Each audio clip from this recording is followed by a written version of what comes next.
Just saying we're live. Alive, Okay. Khan. All right, Shalom. Shalom. Shalom. First and foremost, before we get started, we're going to give all honor, all glory to Yahweh, Yahweh, Yahweh, Bashim, Hashem, Hashem, Yahweh Shai, Shai, Hashem, Hashem, Hashem, Dash. Rakah, Akakwad. Kodash.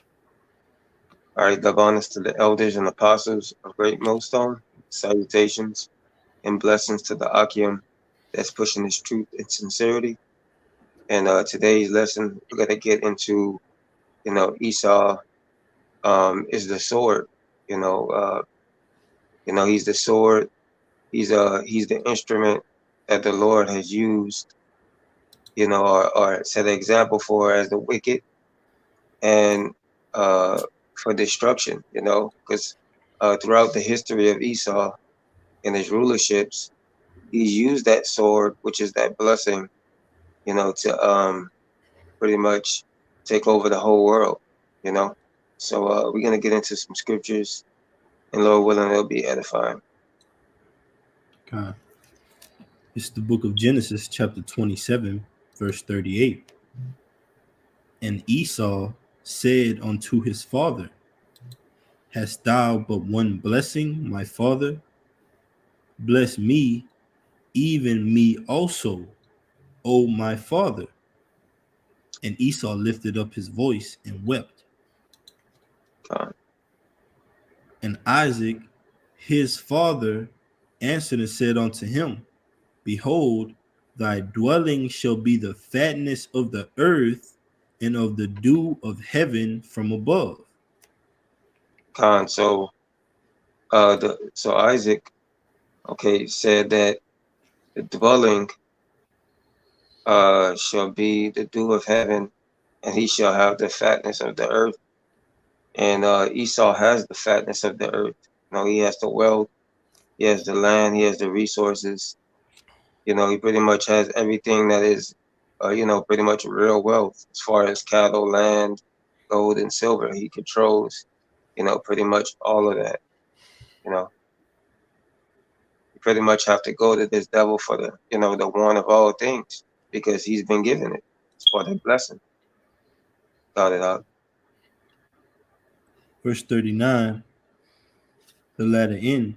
Behold, thy dwelling shall be the fatness of the earth and of the dew of heaven from above. And by thy sword shalt thou live, and shall Con, serve thy. You got it.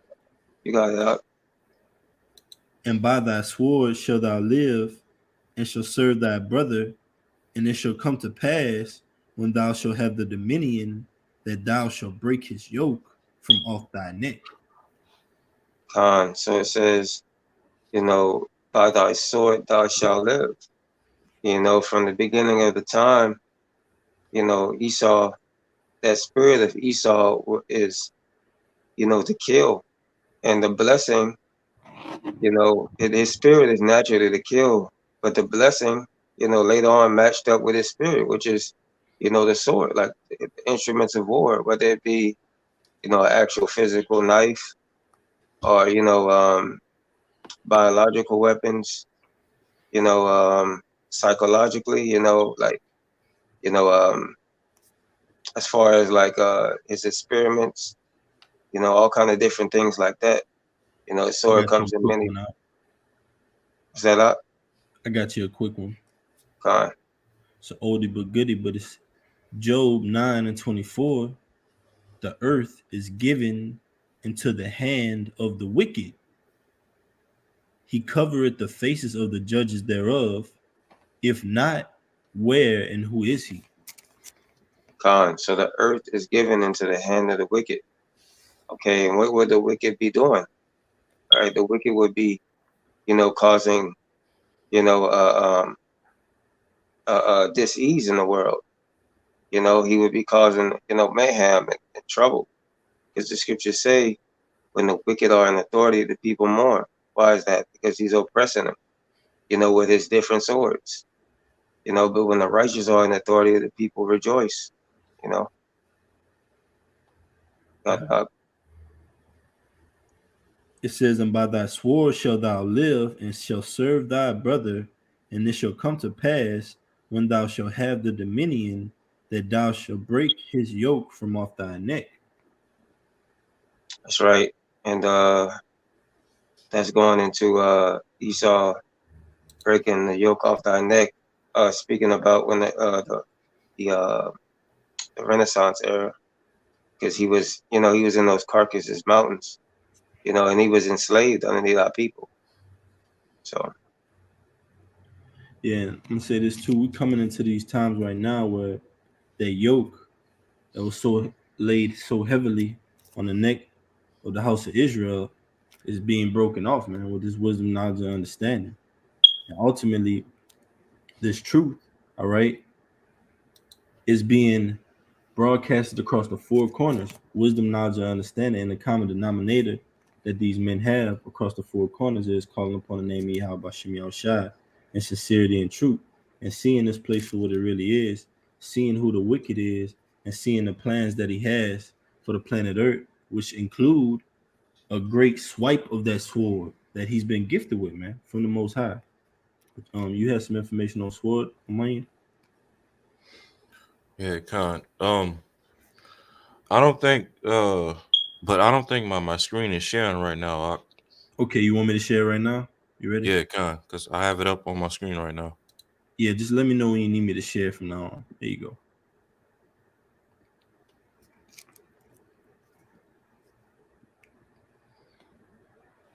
All right, Con, good. I see it. All right, now this is real quick. This is off of Google. The definition of the word sword. It says a weapon with a long metal blade and a hilt with a hand guard used for thrusting or striking, and now typically worn as part of a ceremonial dress. Okay, because obviously nowadays nobody uses swords, actual swords and shields and bucklers no more for today's style of warfare. Because today the modern day sword is the guns, tanks, missiles, and all these different things. And then right here under literary, it says military power, violence, or destruction. And that's pretty much been one of the main ways that Esau Edom has come into power, okay, ruling over the fatness of the earth through his military, through his technology, his weapons, okay, all these different things. The Lord has blessed him heavily on the left hand side to be, so far advanced in technology, okay, because only through that type of technology can any carnal, physical man like literally rule over the whole entire planet Earth. Esau Edom to this very day has done something that no other empire has been able to do in the past, and that's rule over the entire face of the earth. All right, and he's done it via a great sword that the Lord has blessed him with on the left hand side. Everybody's got it. Con. Yeah, I got precept backing you up. Mm-hmm. This is the book of Habakkuk, chapter 2, verse 5, and I'm gonna read it in the KJV. I'll just read it in the NLT. It's Habakkuk 2 and 5. It says, wealth is treacherous, and the arrogant are never at rest. They open their mouths as wide as the grave, and like death, they are never satisfied. In their greed, they have gathered up many nations and swallowed many peoples. Via what? That sword, like the brother's going into. Okay, whether it be the actual sword, biological sword, judicial sword, military sword, educational swords, religious swords, man. All these swords can contribute to cutting asunder the nation of Israel and taking them further and further away from spirit and power Yahweh Bashem Yahushua. But it says, and I'm gonna read it again. It says, Habakkuk 2 and 5. Yea, also because he transgressed by wine, he is a proud man, neither keepeth at home. All right. And that's like it on the Esau Edom, those military bases that he has across the four corners, man. He neither keep it at home. He sets up these military bases, and within them, he instills the American way, the American philosophies, the westernized mindset. And that way, it's a little piece of him everywhere, man. That's how you know the earth was given into the hands of the wicked, because he has control over these things, man. The entire face of the earth. But it says, shall not all these take up a parable against him, and a taunting proverb against him, and say, woe to him that increaseth that which is not his. You see, he increases that which is not his. So he's heaping up, between James the 5th chapter, he's heaping up these riches for the last days, but they're going to be given to the children of Israel, man. All his gold, all his silver that he's heaping up in these last days. But it says, and heap it unto him all people. It says, and say, woe to him that increaseth that which is not his. How long? And to him that laded himself with thick clay. All right. That debt, man. When Esau Edom is out of rulership, there'll be no more debt in the earth, man. All right. And that's wicked anyways, man. Debt, letting debt accrue up. All right. The earth, here you have the earth was given into his hands. He has total dominion, power, the ability to print fiat currency, but yet you have debt, man. That's off, man. So we want righteousness to be instilled on the planet Earth via Yahweh Yahweh Shai. You got it out. I got a quick one, real quick. I got one too after you out. God. All right, real quick. This Psalms 58, verses 1 and 2. Psalms 58 and 1, to the chief musician, Altashith, Mishtam of David. It says, do ye indeed speak righteousness, O congregation? Do ye judge uprightly, O ye sons of men? Verse 2, yea, in heart ye work wickedness, ye weigh the violence of your hands in the earth. And that's primarily talking about Esau Edom. You know, he's the one working wickedness throughout the four corners of the earth. Okay, you know, as it tells you in Malachi 1, he will be the border of wickedness. And it says that he weighs violence, all right, of his hands in the earth. Now, real quick, verse 2 in the NLT, Psalms 58, verse 2 in the NLT, it says, no, you plot injustice in your hearts, you spread violence throughout the land. Okay, and that's what Esau Edom has literally done, you know, throughout all of its different you know, existences throughout the earth, you know, going all the way back to the time of Cain. You know, when he was Cain, what did he do? He slew Abel, all right, that righteous seed out of Adam. Okay, and then years later, you know, he rose into power as the Greeks. And what did they do? Nothing but rape, robbery, and murder, especially towards the chosen people, you know, Hellenization and so on and so forth. Then after that, the Romans, and of course, what did they do? Rape, robbery, and murder. And then years later, when he came out of the caves during the Renaissance period, what did he do after that? Okay, rape, robbery, and murder, spread violence all throughout the earth. Okay, in order to get to the power that he's in right now. You know, that's it. Yeah, Uh, I got you out, backing you up. What you were saying. you got it. This is First Maccabees chapter 1. It says, and it happened after that Alexander, son of Philip, the Macedonian, who came out of the land of Kittim, and smite Darius, king of the Ephesians and Medes. And it says that he reigned in his stead the first over Greece. And it says, and made many wars and won many strongholds and slew the kings of the earth. So the spirit of Esau, you know, is to use that sword and pretty much, you know, kill the kings of the earth, you know, try to rule over all these other nations. All right, starting with Amalek. And it says, and sent through the ends of the earth and took spoils of many nations, insomuch that the earth was quiet before him.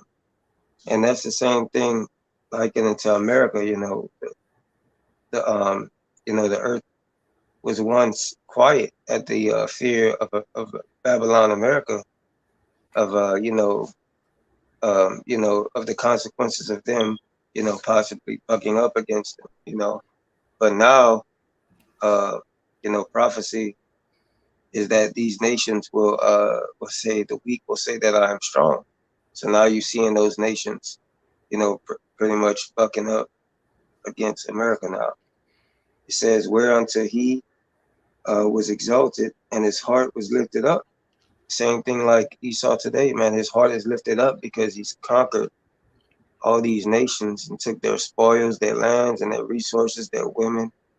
He plagued them with his philosophies and his ways of thinking. So his heart is prideful, And it says, and he gathered a mighty strong host and ruled over countries, because now you see, just as in ancient Rome, you have Esau's military, which is spread out throughout the four corners of the world into these different these places that he conquered. And it says, and he gathered a mighty strong host and ruled over countries and nations, and the kings who became tributaries unto him. So that proves right there that what the Amalek, man. Amalek, they funding both sides of the war. They funding, Russia and China and all these other nations for their ultimate battle, so he can, ultimately push his agenda. But you have it up. That's it on that one. Yeah, push that sword, man.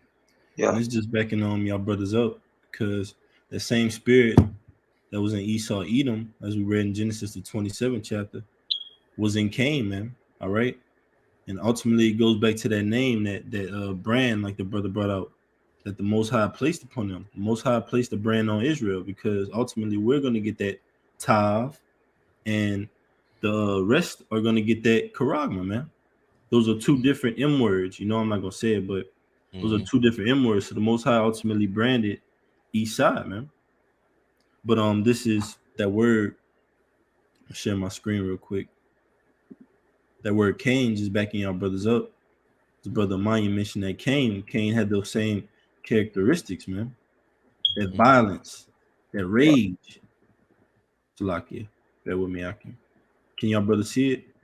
Yeah, I can see it. Okay. I can't, but that's okay. No, I can't see it, but as long as you can see it and get some edification on it, I got a precept backing you up. Yeah. Okay, this that word Cain. It says, Strong's definition: a spear.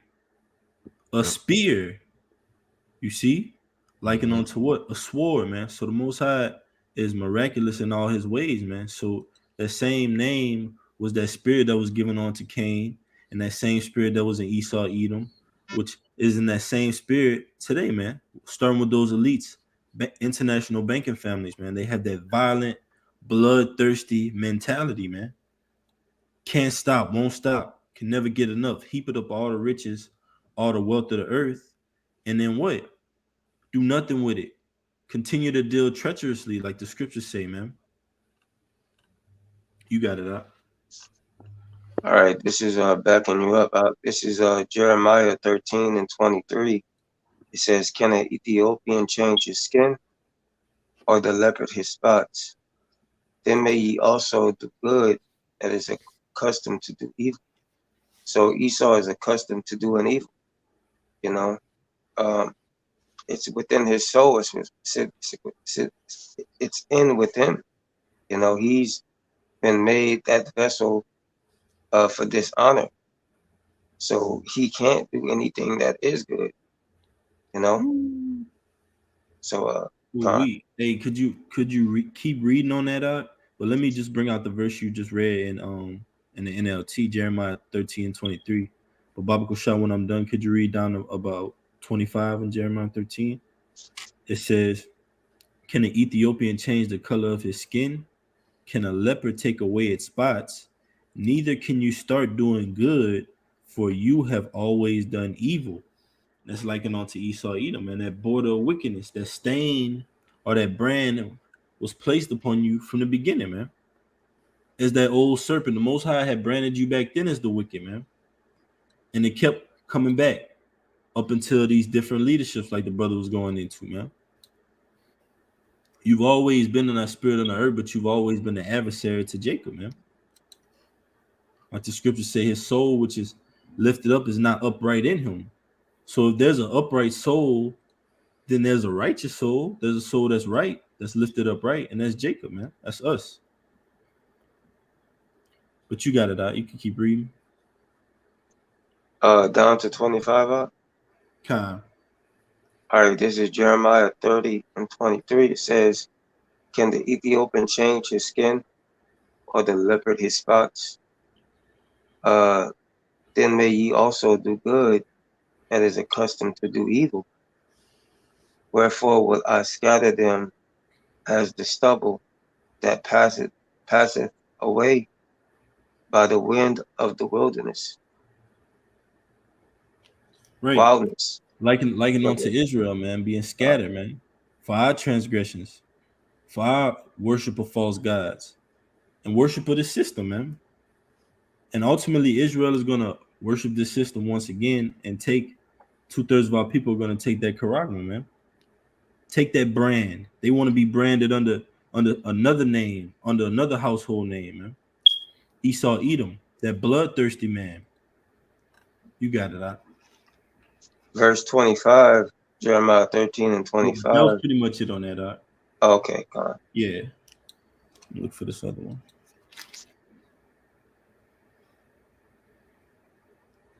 You had something in mind? You got it out. I'm still holding that Revelation 6 and 4. Whenever y'all ready to get into that. Come on.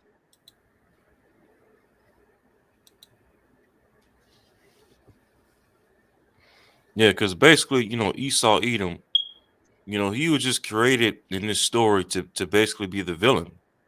Okay, just as the nation of Israel, starting with Yahweh Shai, was created to be the good guy of the movie, right? The protagonist. Well, Esau Edom was created to be the antagonist. The one that, we would, basically, go throughout, to and fro throughout the story, looking to kill the good guy. Okay. So hey, even though Esau Edom, he tries to, promote this propaganda as if he's the good guy, right, and that he's the one meant to get the victory at the end of the story. Okay, ultimately he was created to lose. Okay, he was just created for a purpose. Okay, to be a whooping stick of the Lord, so that the good guy in the story, okay, Israel, would eventually get his act right. By the end of the story.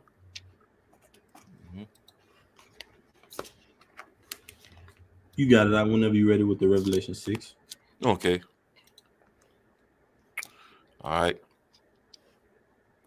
right. So this is Revelation chapter 6, verse 4. And there went out another horse that was red,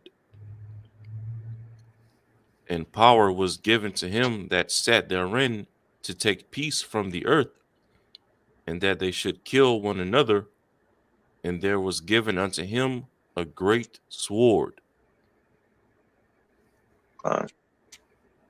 So it says there went out another horse that was red, and that red horse is referring to Esau.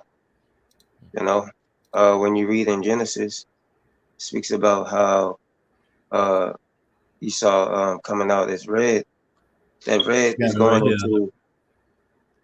going into him losing his pigment, his pigmentation. That was the curse that was put on Esau.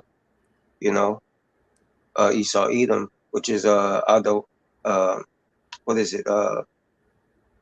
Adawam. Adawam? Khan. Wasted away is he? Khan. So that's what that red. That's Ashashua. Yeah, that's Esau. Khan. Yeah. But yeah. All right, you got it. This is here we go.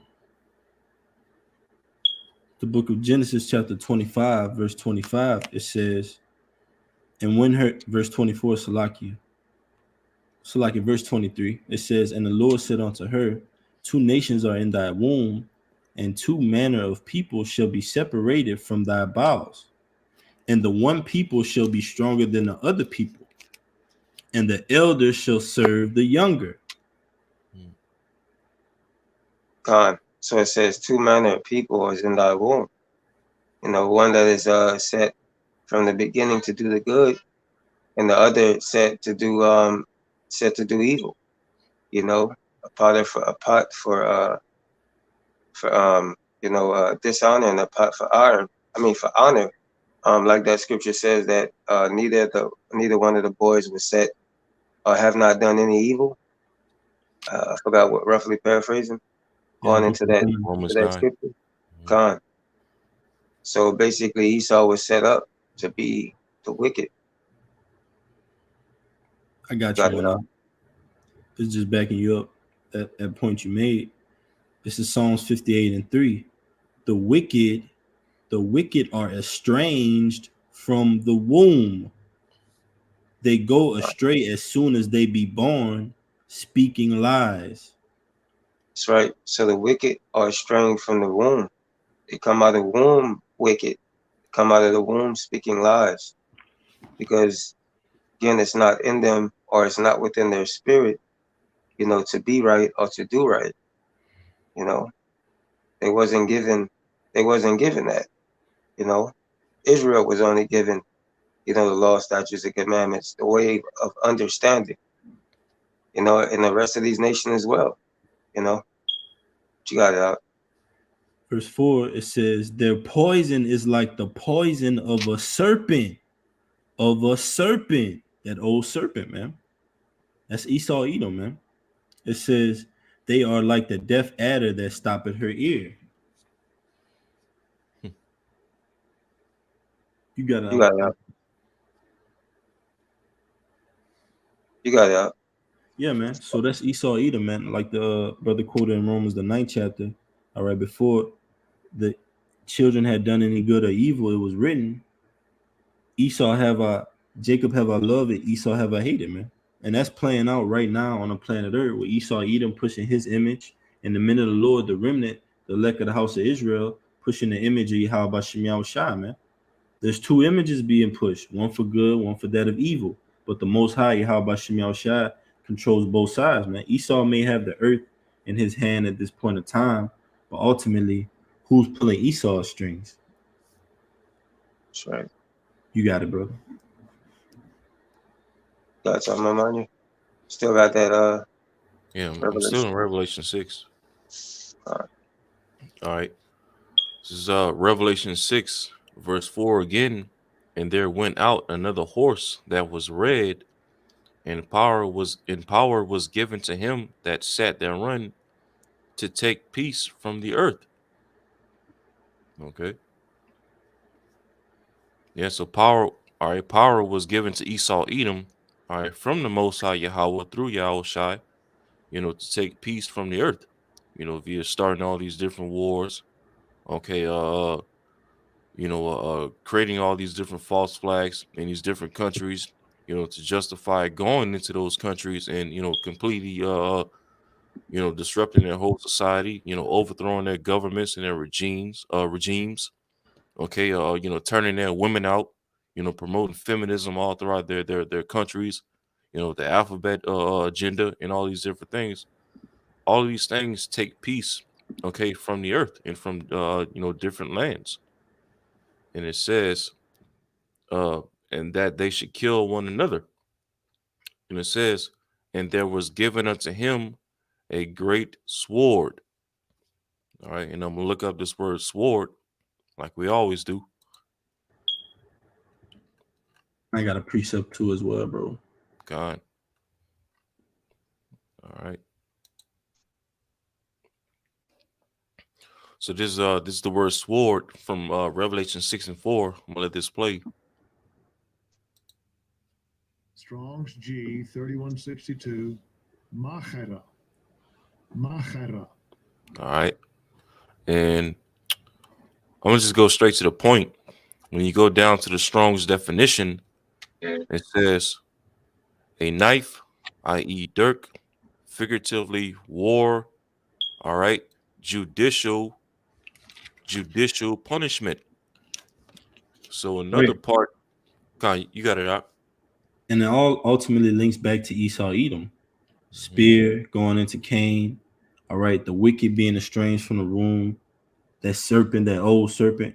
It all links back to Esau. So the Most High has given us the spirit to uncover the legs, make them bare, man, at his place, and show these people, 2/3 of our people, all right, and everyone else, who the Most High is dealing with and who he isn't dealing with.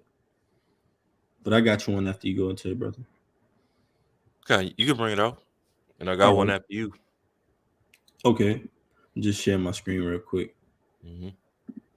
This is the book of Isaiah, chapter 10, verse 5. And it reads, O Assyrian, the rod of mine anger and the staff in their hand is mine indignation. All right. And the Most High likens Esau Edom to that Assyrian. All right. The rod of his anger. Okay. And let's get that word in the Strong's, the rod. Okay. And it says, and the staff in their hand is mine indignation, meaning that the sword, all right, that ruling instrument that's in Esau Edom's hand via his what? Education, military, religious system, all right, government, all right. That's indignation from the Most High on the children of Israel for going off. Let's get that word right.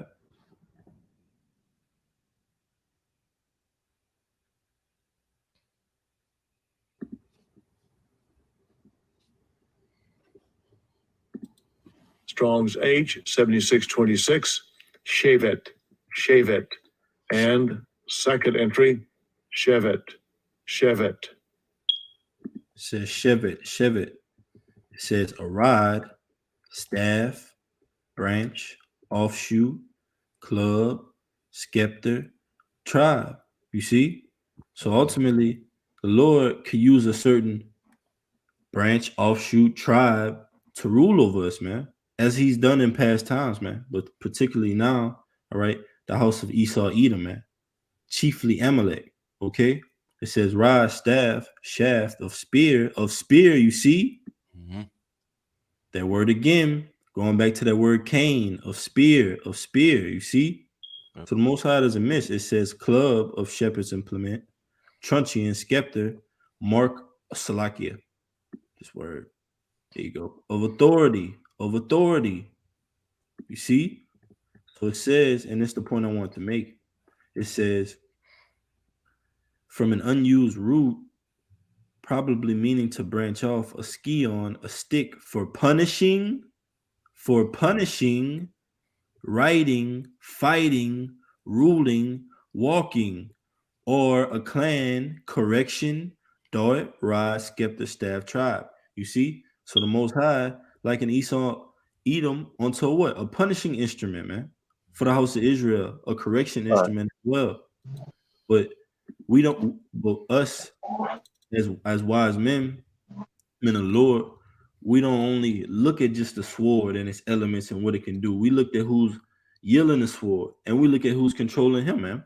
How about Shemiel Shot? You got it, brother. I got one up.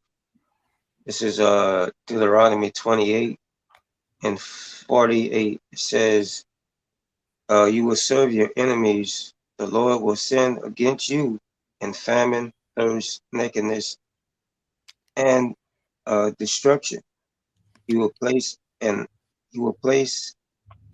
iron yoke on your neck until he have destroyed you. The Lord will bring, on into what the brother was saying, the Lord will bring, which is that sword, a nation from afar, from the end of the earth, to swoop down upon you like an eagle, a nation whose language you will not understand. So the Lord used Esau, all right, as a whooping stick. You know, as the brother was saying, the Lord can use any nation. And the Lord has used every nation to whip the nation of Israel, you know? Let's see. Hey, this from he right here. It's Isaiah 10 and 5 in the NLT. It says, what sorrow awaits Assyria? Ooh, and that's liking on the Esau Edom again, because ultimately, through your transgressions, Esau, through your oppression on the house of Israel, all right, sorrow awaits you for that, man. The Most High, yes, the Most High has used you as that sword upon us, but sorrow awaits you for that, man. For all your indignation, for all your like the scriptures say, perpetual hatred to the house of Israel. But it says, what sorrow awaits Assyria, the rod of my anger. I use it as a club to express my anger. Ooh. So the Most High uses you, Esau, to express his anger to us, man, to let us know, hey, man, you went off. Don't make me have to punish you anymore, man. Like when you discipline a child and you got a little belt or something and you going after him, and then you finally get a hold to him, you want to ultimately make an example to let them know, hey, I'm not playing and don't do this again. That's what the Most High is using Esau to make an example out of us, man. But that was it.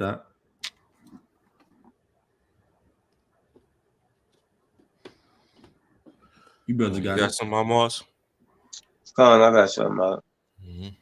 This is Psalm 17 and 13. It says, "Arise, O Lord, disappoint him," which is Esau, which is the sword. It says, "Cast him down, deliver my soul from the wicked, which is thy sword."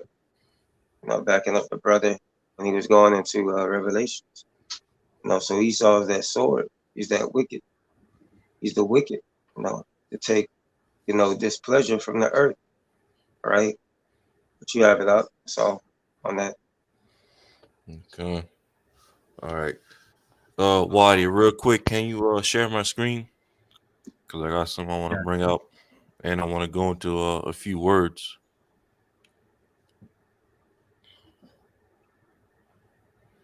All right, Khan. All right, Khan, the water. All right. This is Habakkuk chapter 1, and I'm gonna start from verse 6 and read down to verse 12. Okay. This Habakkuk 1 verse 6. For lo, I raise up the Chaldeans, that bitter and hasty nation. Okay, and now when the prophet Habakkuk was prophesying these things, okay, it was literally, going into the actual Chaldeans or the actual Babylonians. But now, okay, we're living, all right, in the midst of the modern day Babylon, which is America, Babylon the Great. Okay, and in the book of Isaiah, the 47th chapter, where it speaks about the virgin daughter of Babylon, is known as the daughter of the Chaldeans. Real quick, Isaiah 47 and 1, to back up that point, it says, "Come down and sit in the dust, O virgin daughter of Babylon. Sit on the ground, there is no throne, O daughter of the Chaldeans, for thou shalt no more be called tender and delicate." So here in this verse, it refers to the virgin daughter of Babylon as a daughter of the Chaldeans.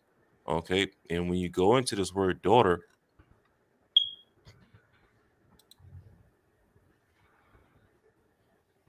it says Strong's H1323 Both, and I'm good straight to the point. Under definition Roman numeral 1A5, it says description of character. Okay, a description of character.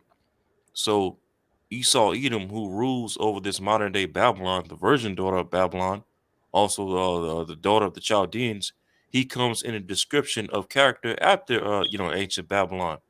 Okay, and also as well in the book of Psalms 137, starting from verse 7. Remember, O Lord, the children of Edom in the day of Jerusalem, who said, raise it, even to the foundation thereof, going into 70 AD, ancient Rome. Verse 8, O daughter of Babylon, who art to be destroyed, happy shall he be that rewarded thee, as thou hast served us. So even right here in Psalms 137, it links Esau Edom with Babylon. Okay, O daughter of Babylon.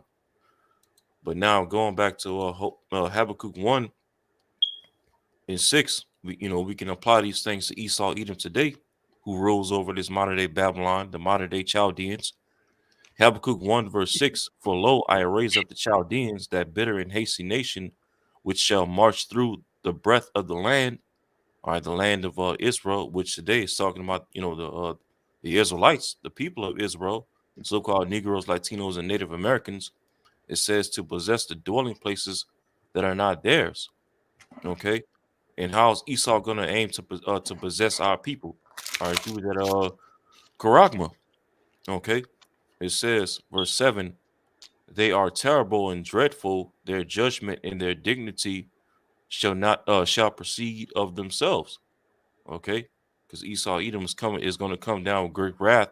All right, with terrors. Okay, all types of technology that we've never seen before. Is the Lord's going to give them the green light to unleash it all on Jake. It Yeah, says, that's right. Con, mm-hmm. I got you a quick one out. Con, you got it. All right. It's the book of Revelation. Let's see where I'm gonna start. Chapter 12, verse 12. It says, therefore rejoice, ye heavens, and ye that dwell in them. Woe to the inhabitants of the earth and of the sea, for the devil is come down onto you. And what does the sword do? When you're in the midst of swinging that sword, you're coming down on something. You're trying to strike. You're trying to make an attack. That's what Esau Edom is going to do in various and many ways: biological, chemical, economical, all right, judicial, like the brother brought out, societal. There's going to be different swords that are going to come down, particularly with the target of the nation of Israel. But it says, for the devil is come down unto you having great wrath, because he knoweth that he hath but a short time. And Esau Edom is likened unto a raging mad bull, man. And when he's swinging that sword, he's going to be swinging it so wild and crazy, he's going to stick it in his own heart, man. It's going to go back and stab him, man. Yep. You got it, brother. And I got a precept too. All right, you want to bring it out right now? Because I still got a little bit more. Yeah, just finish yours up. I'll bring it up after you. All right, Con. Okay. All right. Habakkuk 1 in verse 8, it says, their horses also are swifter than the leopards. And when you think of the leopard in Bible prophecy, right? What does that go back to? Daniel, the 7th chapter. Going to the Greek Empire, which is likened into a leopard. Okay. And then the 4 generals that came out of the Greek Empire after Alexander. Yep. Okay. Cassandra, Lysimachus, Ptolemy, Seleucid. That's right. So through the spirit, we can link all these things that all these prophecies that speak about Babylon to Esau Edom in his current day. All right. But Habakkuk 1 verse 8 again, their horses also are swifter than the leopards and are more fierce than the evening wolves. Okay, more fierce than the evening wolves. What did Yahushua tell the disciples, which trickles on down to us in these latter days, that we will be as sheep in the midst of wolves, But it says, and their horsemen shall spread themselves. Esau Edom has the military spread out all throughout the earth. All these different military bases in these different countries. It says, and their horsemen shall come from far. They shall fly as the eagle that hasteth to eat. And we can clearly link Esau Edom to the eagle in the scriptures.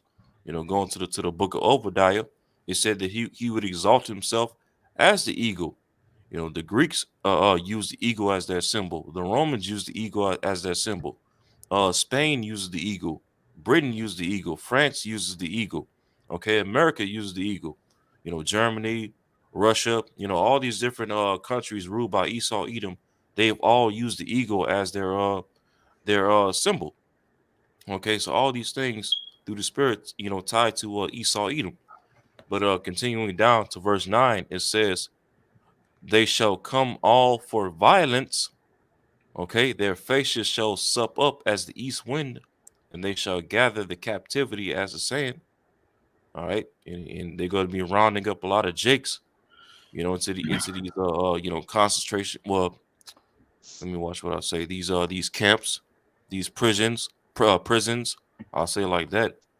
They're going to be torturing a lot of jakes. They're going to even get some of the elect and make the elect martyrs for the word.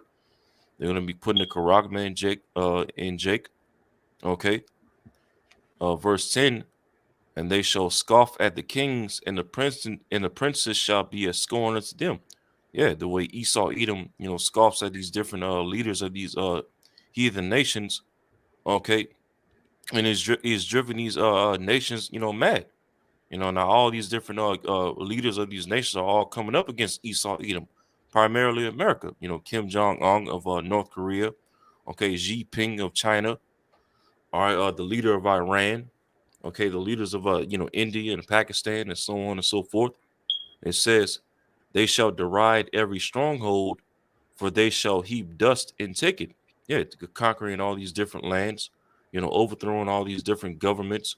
Okay, they deride every stronghold and take all the resources from these different nations. Okay, verse 11, then shall his mind change, and he shall pass over and offend, in imputing this his power unto his God. Yeah, and who was the God of Esau Edom? Satan. So basically, they overthrow all these different countries to implement, all types of satanic policies. Okay, the feminism, the alphabet movement, all right, democracy, pushing the dollar, okay, taking all the resources from these different nations, all in the name of serving his God, Satan, which gives power to this beast system. All right, and then here's the last verse of the main point that I want to get to. It says, "Art thou not from everlasting, O Lord, my power, mine holy one? We shall not die. O Lord, thou hast ordained them for judgment, and almighty power, thou hast established them for correction." See that? So the Lord established Esau Edom from the foundation of the earth, okay, who rules over this modern day Babylon for the purpose of correction, okay, to bring correction upon our Israelites, all right, the nation of Israel, because of their wickedness, all right. And, through the spirit and power of Yahweh Shem Shai, the Lord has raised up a remnant of our nation, pursuant to Isaiah 10, the 10th chapter, that will no longer stay upon this devil. I will no longer look to him, for solutions and answers and all these things, but will look to Yahweh Shem Shai, you know. But that was pretty much the main point that I want to get to. The Lord raised up Esau Edom. One of the main reasons he raised up Esau Edom was to correct our people from their wickedness. That's it, Hakim. You got it, I'm wise. God, I got a quick one out. This is Psalms 140 and 4. It says, "Keep me, O Lord, from the hands of the wicked. Preserve me from the violent man who have proposed to overthrow my goings." So the violent man, right? And how is he a violent man? He's a violent man because he uses that sword. And the brothers was going into the different type of swords that Esau has, whether it be judicial, whether it be the money system, whether it be through his medicine, chemtrails, GMO, all these different type of things, you know, is it is from the violent man, which is Esau, because he's trying to what it says, who have opposed to overthrow my goings. He's trying to kill the Israelites. He's trying to get that birthright back, in doing so. But we know that the Lord has set up, an elect remnant, that they would be preserved until the end and be delivered. You have it out. I got you quick one out. Just two quick ones. It's the book of Psalms. Let me make sure my screen is being shared. You see my screen up? I can see it. It's the book of Psalms, chapter 37, verse 12. It says, "The wicked plotteth against the just and gnash upon him with his teeth." That's likened on the Esau Edom. His teeth being his different powers in this structure: military, government, politics, all right, educational system, his religious system, all the fallacies of this image, that scarlet colored beast. But it says, "The Lord shall laugh at him, for he seeth that his day is coming." So the Lord is just laughing at you, Esau, even though you're implementing all these plans, making all these things mandatory and ultimately going to come down with that Revelation 13 and 16. The Most High is still laughing at you. The scriptures tell you that in Psalms, I believe the 2nd chapter says, why do the heathen rage and the people imagine a vain thing? He that sitteth in the heavens shall laugh. So the Most High, through his men, are going to get the last laugh when your calamities come. All right? Because though you wield that sword, the way you carry that sword, you're misusing it. So that sword is ultimately going to backfire and end up in you, man. But it says, the wicked have drawn out the sword. And here's the point. It says, the wicked have drawn out the sword. Right. You drawn out your sword, Esau. You took it from off of your waist. You draw it out. Now you're about to attack us. And ultimately, the Most High is going to foil your plan. It says, the wicked have drawn out the sword and have bent their bow, right? Ready to attack, ready to come down on us with great wrath. That's why the scriptures tell you, Daniel's the 12th chapter. All right. The Lord is going to lift up that standard, man. All right. In that day. And it's going to be lifted up through us, man, through the men of the Lord and the holy angels, through the spirit and power, Yahweh by Shem Yahushua.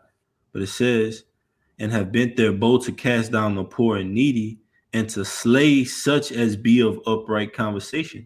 And who's poor and needy on the earth right now, man? All right. But rich in the spirit. Let's talk about the nation of Israel pertaining to the elect, the 144,000. We're the poor and needy. All right. We're the upright in conversation. The scriptures tell you that our conversations are in the heavens, man. And the angels desire to look into them. So the men of the Lord have that upright stature. And notice the contrast between Esau's soul. The Lord said Esau's soul was not lifted up right up in him, man. All right.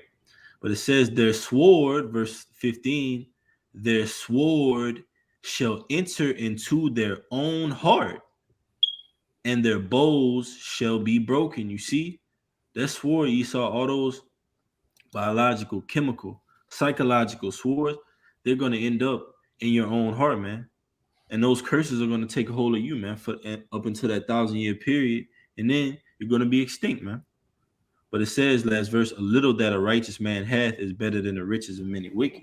When we see you rulers getting over, man, the Lord sees you getting over. He sees you using the earth up, thinking that it's just yours just to file all up, man. But ultimately, Yahweh Bashem Yahushua, all right, he's the author, man. And he's not the author of confusion. So he's going to set the earth back aright in due time to those in which are profitable. But this is Proverbs 16. And this is just backing up the passage that the brother read in First Maccabees, going into those wickedness multiplying on the earth. But it also goes into the rod. Now, the rod could be used for anger or it could be used for correction, man. All right. The Lord has used Esau, Edom as that rod of anger upon us. But the Lord is using him to ultimately correct us, to chastise us, to get us right. All right. But it says Proverbs 16. I'm going to start at 15. It says the rod and reproof give wisdom, but a child left to himself bringing his mother to shame.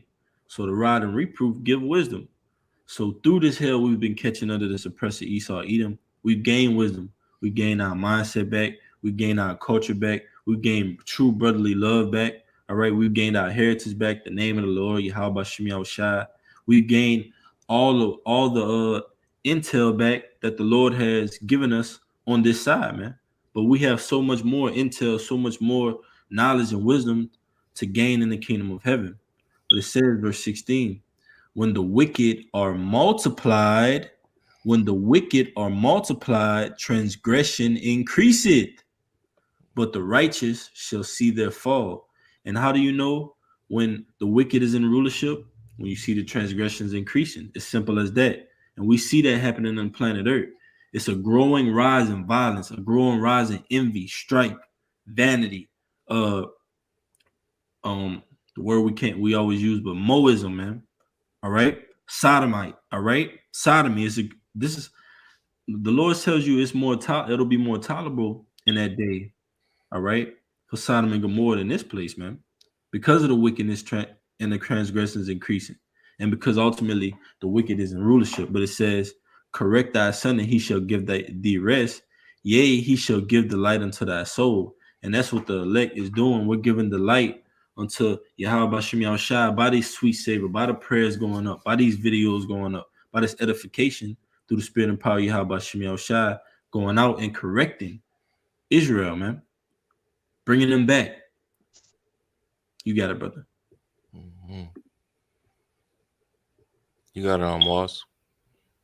I don't have anything. You can continue. All right. You got it, Amaya. Okay. I got a quick one. Just give me a second.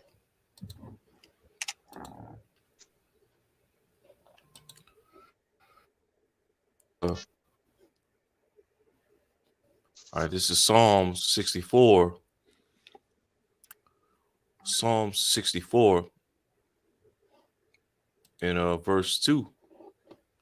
It says, "Hide me from the secret counsel of the wicked, from the insurrection of the workers of iniquity."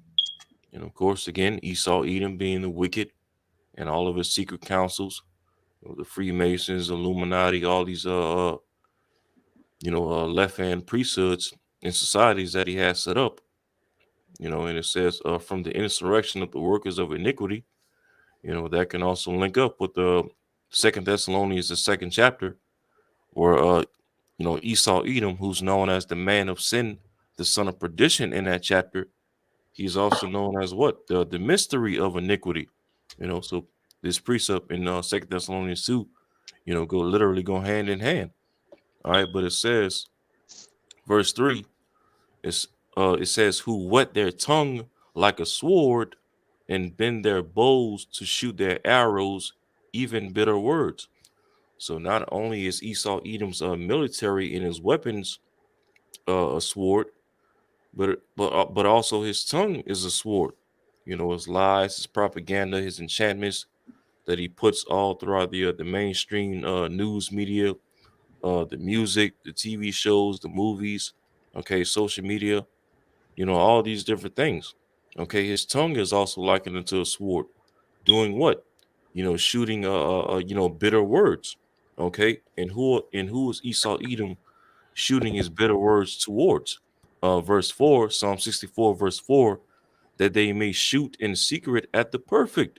And who are the ones being made perfect through the spirit and power of Yahweh Shem Shai in these latter days? That's the elect, the remnant, okay, which are being perfected through their faith. It says that they may shoot in secret at the perfect. Suddenly do they shoot at him and fear not. So not only does Esau Edom shoot his words like a sword towards the perfect, the elect, okay, but he shoots at them suddenly, meaning what? Any little thing that Jake, especially those of us that know that we're Israelites, any little thing that they can catch on camera that might make the ministry look bad, or that he can use to accuse the ministry, he suddenly he quickly jumps on it, and puts it in a bad light. And as it says, they fear not. They have no fear of the Lord, of what they do to his remnant in these latter days. Okay, but pretty soon the Lord's going to put that fear in them. When the Lord shows his right hand towards them, all right, and brings destruction upon them. That was it. Yeah. I got one. This is Psalms 10 and 8. It says, "He sitteth in the lurking places of the villages. In the secret places does he murder the innocent. His eyes are privately set against the poor." So he's looking to try to destroy the poor, which are the Israelites, man. The elect. We are, as the scriptures say, we are poor, but we are rich. He's looking to try to, like the brother just brought out, he's looking to try to find blame within Israelites, man. Try to find blame within the within this heritage, within this truth. It says he lieth in wait secretly as a lion in his den. All right, at his home, man. Going into how he be tapping people's phones. He's listening to your conversations when you're on the phone. That's why every time when you say certain, if you say a certain trigger words or keywords throughout the day, like, "Oh man, I need to go get some dog food," or "I need to go get some dog food," and you saying it all day, Next thing you know, you turn on your phone, you see an ad for dog food, and that's because he's watching you. You know, he's watching everything you say, watching everything you do. You know, to use that other sword, which is what his judiciousness. You know, uh, it continues to say, he lieth in wait secretly as a lion in his den. He lieth in wait to catch the poor. So he lied in wait to catch the poor, which is the Israelites. He does catch the poor, and when he draweth him into his net, he croucheth and humbled himself, and that the poor may fall by his strong ones. He had said in his heart, God has forgotten. He has hid his face. He will never see it. So that was pride. It's prideful. And the deceits and the different things that he does to trap up Jake. You know, Jake is the most incarcerated, starting from, you know, Judah on down to Issachar. They're the most incarcerated people. And that's because of Esau's traps, man. You know, his culture. All these things are nets to catch Jake, you know, so he can profit off of us, man. You know? So yeah, he's the accuser of our brother, as the scriptures say, you know. He sets up these traps, you know, and he acts as if, you know, he's not the one who set them up for us to fall. Yeah. You know, but you brothers got it. Got your little statistics right here, like just backing up your point. It says race and ethnicity. Race and ethnicity. It says percentage of Black Americans in the U.S. currently serving life without parole or virtual life sentences who are Black, 48%. It says number of arrest of Black Americans in 2018, 2.8 million percent. It says percent of people on probation or parole who are Black, 30%. Just backing you up, Amwaz. I got something for you. I'll hold up 1 second. Yeah, man. So this is First Peter's. Yeah, this is First Peter's 4 and so I get First Peter's 5 and 8. It says, "Be sober, be vigilant, because your adversary the devil, as a roaring lion, walking about, seeking whom he may devour." So you know, Esau sets up these different traps to get, you know, Jake caught up and have a reason to put him in jail so he can use slave labor. You know, use Jake. You know, it's pretty much modern day slavery. You know, with a little twist. But that's it. We got it.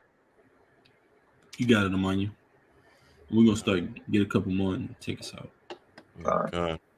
Okay. Real quick, I wanted to go back to that Google definition of sword that I brought out earlier.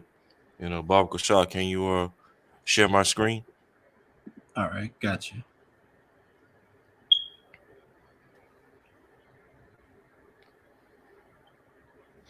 All right, got out the water. All right, so going back to the Google definition of the word sword that I brought out earlier.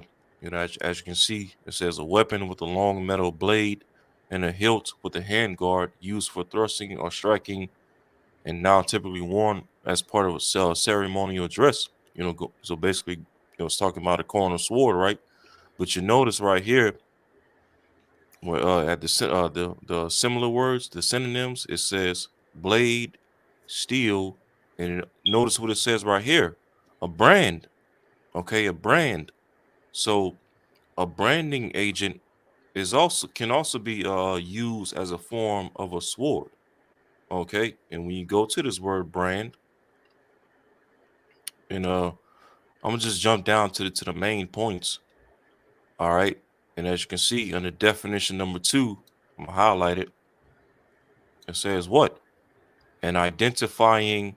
All right, you see that word right there, and identifying. Okay, burned on livestock, or formerly criminals or slaves with a branding iron. Okay, so a sword, okay, a brand, also falls under the umbrella of a sword. Okay, and when we link this all to to prophecy in the scriptures. Okay, what is the number one, all right, sword that Esau Edom is gonna look to to brand all humanity with? That charagma, the Revelation 13 and 16, where it says what? Okay, let me get it real quick.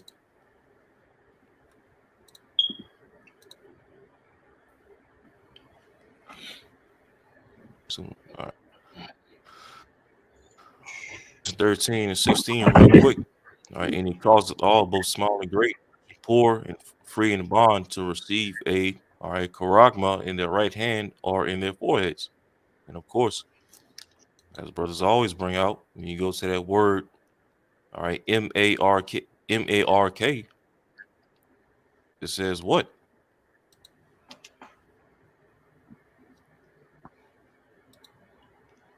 Strong's G 5480.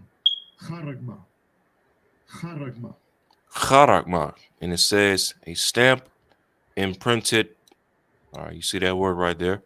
It says of the, all right, charagma, stamped on the forehead or the right hand, as the badge of the followers of the anti-Messiah, which the anti-Messiah is a system. It's not talking about one, all right, single man that would rise in the earth in these latter days, with horns sticking out of his head, a red suit, a tail coming out of his ass, with fire, burning behind him.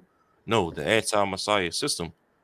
So this charagma, the Revelation 13 and 16, would make you a badge, or in other words, brand you as a follower of this system, this beast system.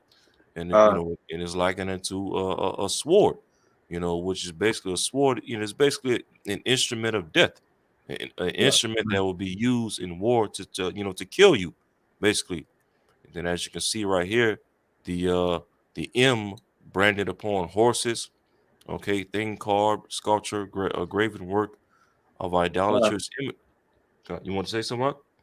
yeah, I wanted to say when you go to it says thin carved Mm-hmm. sculpture. If you look at the instrument that they use to actually brand you with, the MARK, it's pointed as in to to implant you like that. You know what I mean? Yeah, like If you yeah, look, yeah, like gone, penetrate you. Mm-hmm. gone. Yeah. Yeah, just like an Sword. actual sword would do. Yeah. Mhm. Exactly. And and then real quick, just to get another precept, to further stamp the point that Esau's charagma would be likened unto a sword. Just real quick, this is the book of Revelation 16 verse 2.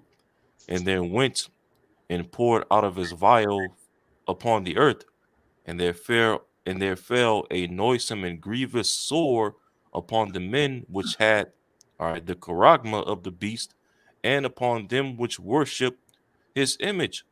Okay, so a grievous sword, like a grievous sore is gonna come to them that worship the image of this beast system, as well as those that receive that charagma. Okay, and when you go into this word grievous as well as sore, all right, is the word grievous. Strong's G 4190. Paneras.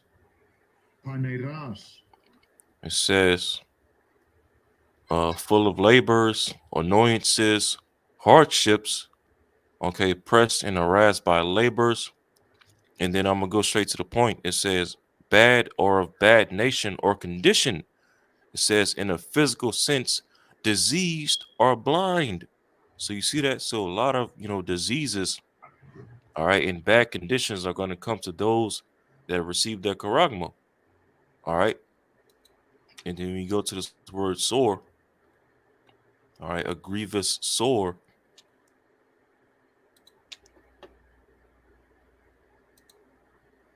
Strong's G 1668. Helkas. Helkas.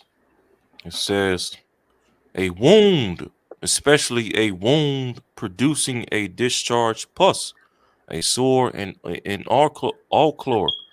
Hey, so that again, that charagma is gonna is gonna wound you, just like an actual sword would wound you when it punctures through your flesh. Okay, so those that take that sword, they're gonna receive a grievous sword. All right, and just to make another point before I give it to you, brothers, this verse right here, Revelation 16:2, would also prove that the MOTB would have to be something physical and not spiritual. Okay, because if it's something that's spiritual, then how would it give you a grievous sword? How would it give you a disease or wound you? Okay, it would only have to come from something that's physical, which is that CHIP. Okay, Yeah. that's it. Yeah, I got the word grievous. It's the word grievous. It says grievous, grievous, heavy, large, weighty, hard, difficult, toilsome, afflict heavy burden, misfortune, calamity, injustice, mental pain, sorrow. You see? So all those things are gonna come with what? Taking that charagma, man. That grievous sword is gonna be heavy, weighty.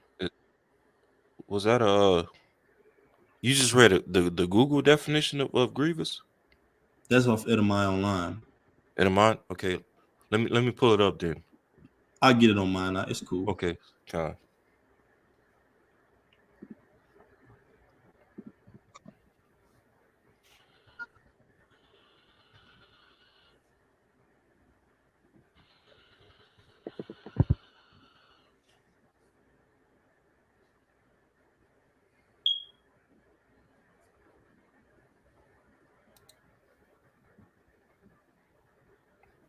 All right. Here it is.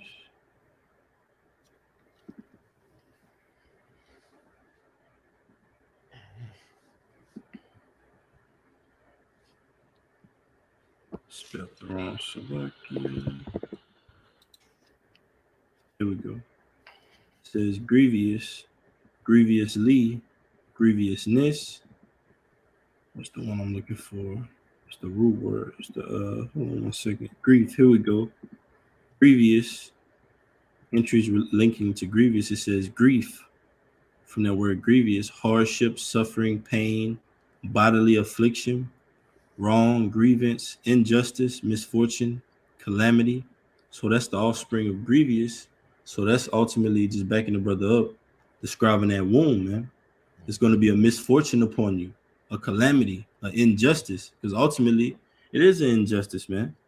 This guy wants to put his DNA inside of you. That's injustice, man. That's uncalled for, and that's wickedness. It's an abomination. But that was it. I get this off of there. You got it, Amos. Let's see. If you ain't have anything in mind, we'll probably take it out on Amos. Yeah, Uh, I'm done on I, my I end. don't have anything. All right, you could probably take us out. With that, Lord willing, this video was edifying. We're going to give all honor and glory to Yahweh, Shem, Yahushua, Shem Harakash.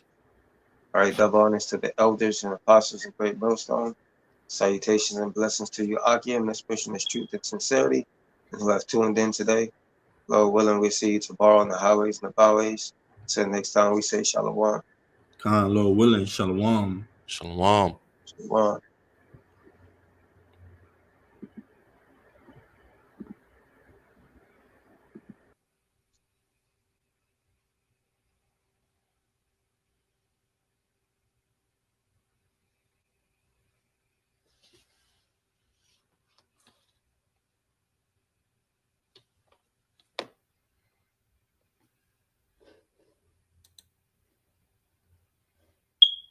Hey, I can still saying we're live. Yeah.